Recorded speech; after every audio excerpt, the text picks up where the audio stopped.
ಆ ಫ್ಯಾನ್ ಯಾರು ಬಂದ್ ಮಾಡಿದ್ದು? ಫ್ಯಾನ್ ಹಾಕು. ಕರೆಂಟ್ ಇಲ್ಲ ಅಣ್ಣ, ಕರೆಂಟ್ ಬಿಲ್ ಕಟ್ಟಲಿಲ್ಲ ಅಂತ ಬೆಳಿಗ್ಗೆನೆ ಕರೆಂಟ್ ಕಟ್ ಮಾಡಿ ಹೋಗಿದ್ದಾರೆ.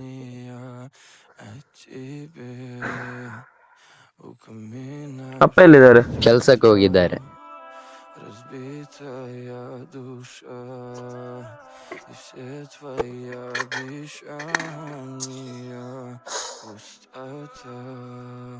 ನೀನ್ ತಿಂಡಿ ತಿಂದಿದ್ಯಾ?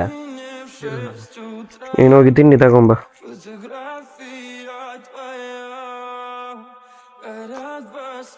ಹೋಗಿ ಬರೋಣ. ಅಣ್ಣ ನೋಡಂತ ಎಷ್ಟು ದೊಡ್ಡ ಮನೆ ಅಲ್ವಾ? ನಾವ್ ಯಾವಾಗ ಈ ತರ ಮನೆ ಕಟ್ಟೋದು? ಮನೆ ಏನು ದೊಡ್ಡದಾಗೆ ಕಟ್ಟೋಣ, ಆದ್ರೆ ನಮ್ಮ ಹತ್ರ ಇರೋ ಚಿಕ್ಕ ಮನೆಗೆ ಯಾರೆಲ್ಲ ಬಂದಿದ್ದಾರೆ ಬಂದಿಲ್ಲ ಅನ್ನೋದು ಮರಿಬಾರ್ದು.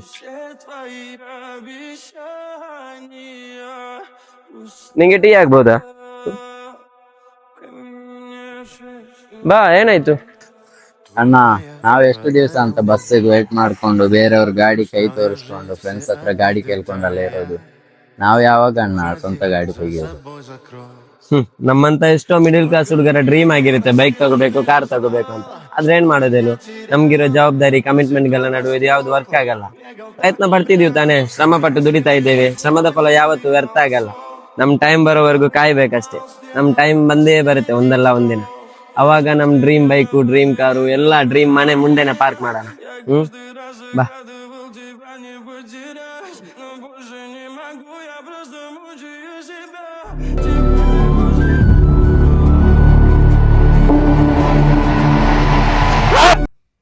ಜೀವನದಲ್ಲಿ ಸಾಲು ಸಾಲು ಸೋಲುಗಳು ಬರಬೇಕು, ನೋವುಗಳು ಬರಬೇಕು, ಅವಮಾನಗಳಾಗ್ಬೇಕು, ಫೇಲಿಯರ್ ಅಂತ ಅನ್ನಿಸ್ಕೋಬೇಕು, ಹಸಿವು ಗೊತ್ತಾಗ್ಬೇಕು, ಮೋಸ ಹೋಗ್ಬೇಕು, ನಾವು ನಂಬಿರೋರು ನಮ್ಮಿಂದ ದೂರ ಹೋಗ್ಬೇಕು.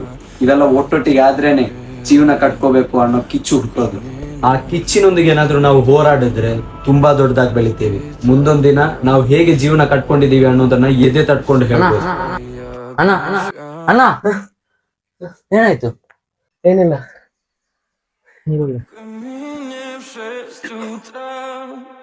Фотография твоя, горят воспоминания о тебе.